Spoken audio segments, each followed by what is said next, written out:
माय जर गॅलरीत उभी असेल आणि दारातून एखादी जत्रा यात्रा सोंग चाललं ना, दिंडी चालली एखादी, तर लोक गॅलरीत उभे राहतात बघण्यासाठी.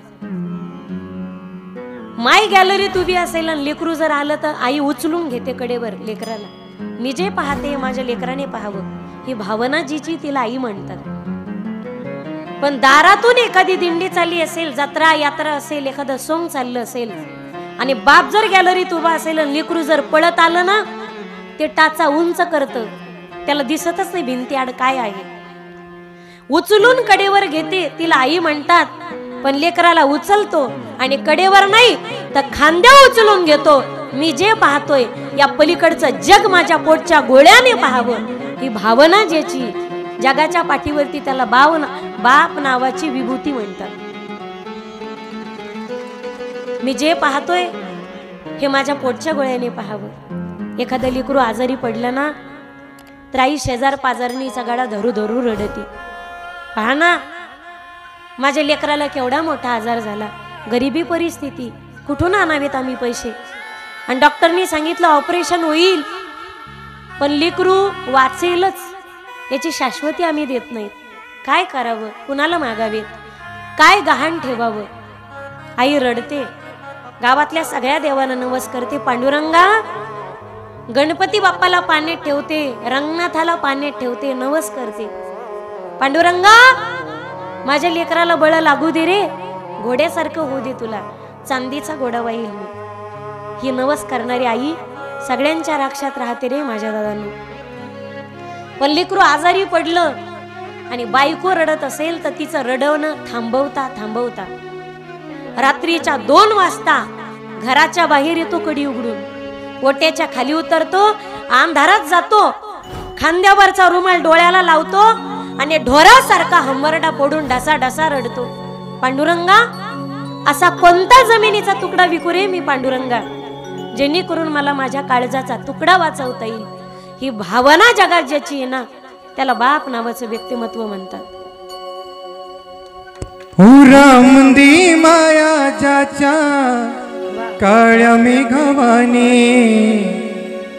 दाखविना कधी कुणा डोळ्यातलं पाणी. जिजू जिजू संसाराचा गाडा हाकला, वटामंदी जऱ्या त्याच्या कणा वाकला. घडीभर तू थांब जरा, ऐक त्याची हाकर. घडीभर तू थांब जरा, ऐक त्याची हाकर. लई अवघड हाय गड्या, उमगाया बापर, उमगाया बापर. लई अवघड हाय गड्या, उमगाया बापर, उमगाया बापर. एकदा मुलीने विचारलं, बाबा सारखं तुम्ही मलाच बोलतात, तुम्ही आपल्या दाद्याला काही बोलत नाही. अहो, मी दररोज 8ला घरी येते, आज मला 8:15 झाले तर तुम्ही मला ओरडताय. आपल्या दाद्या 9ला घरी येतो, ट्युशनला पण जात नाही, दांडी मारतो तो.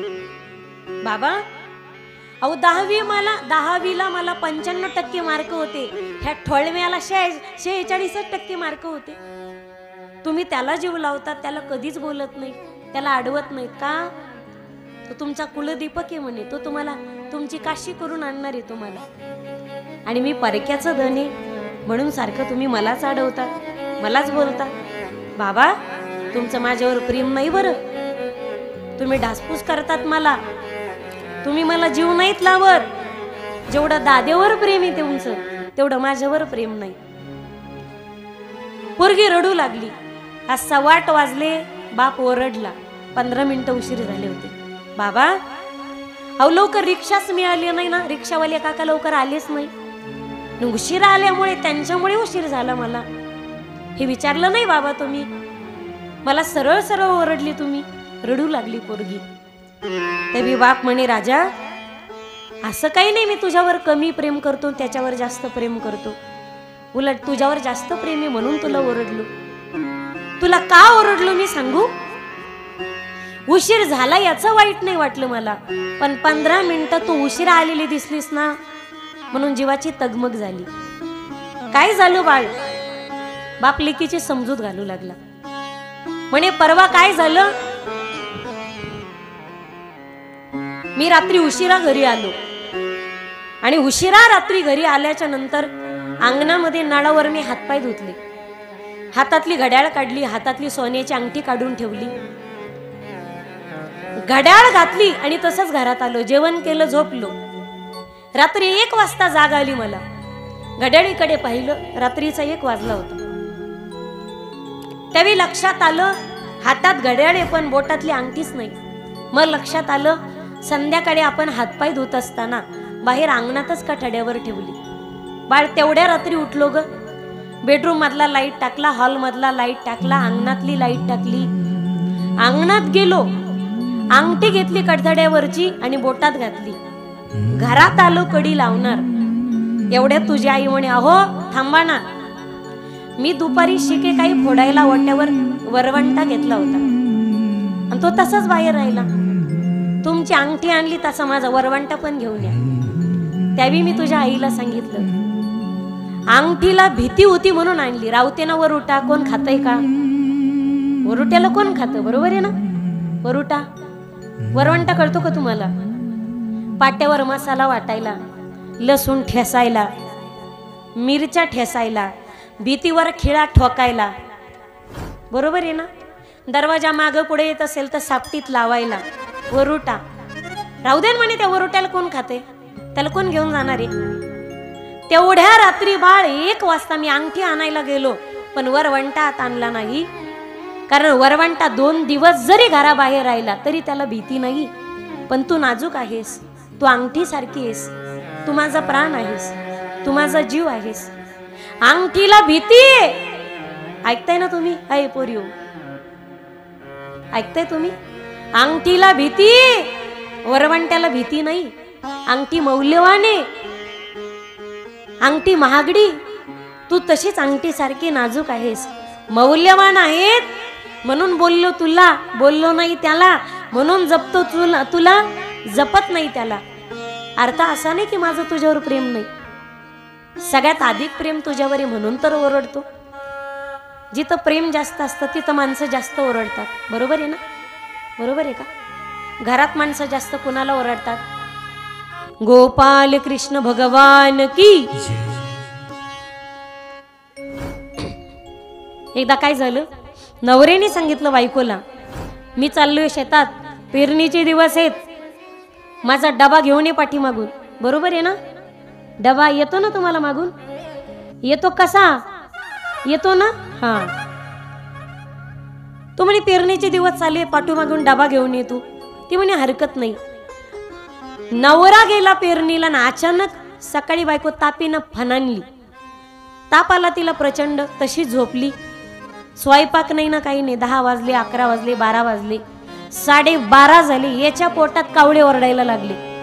पहा तुम्ही, घरा शेतात काम असलं ना, असं म्हणतात की घरी एखादी सून असेल आणि शेतात एखादी गेली ना, शेतातली आली तापून आणि घरातली बसली लपून. होतं ना असं? शेतातला तो 1 वाजायची वेळ आली, भुकेने व्याकुळ झाला. त्याने आऊत सोडलं पेरणीचं आणि दान दान दान दान पावलं टाकत गावात आला. दरवाजा धाडकन उघडला. माग पुढं पाहिलं, खाडकन बायकोच्या अहंगाशी. नंतर हळूच मारीत जा फक्त. खाडकन बायकोच्या. हा, तुम्ही अनुभवीत ना सगळे. मारू नका असं म्हणणार नाही मी. मारणं म्हणजे तुमचा जन्मसिद्ध हक्कच येतो. बायकोच्या कानामाग मारली. बायको म्हणे, का हो, का मारली तुम्ही मला? मला मारली पण तुम्ही अंगातला ताप पाहिला का माझ्या? कस काय आली नाही तू? ती म्हणे, मला तापीना चक्र येऊ लागला, अशक्तपणा आला आणि डबा द्यायचा राहिला. मी दिला होता निरोप पाप्याकडे पण तो आलाच नाही तुमच्याकडे. तो म्हणे, असं वय. पण बायको रुसली. ती म्हणे, तुम्ही मला कस काय मारलंच सांगा, कस काय मारलं तुम्ही मला? तो बिचारा वैतागला. तो म्हणे, माझी माय, चुकलं माझं. तो यावर जीव आता म्हणून मारलं तुला, तुझ्यावर जीव आता म्हणून मारलं. जिथं प्रेम असतं तिथं मार हाणसलं तेच. तुझ्यावर जास्त प्रेम आहे म्हणून मारलं तुला.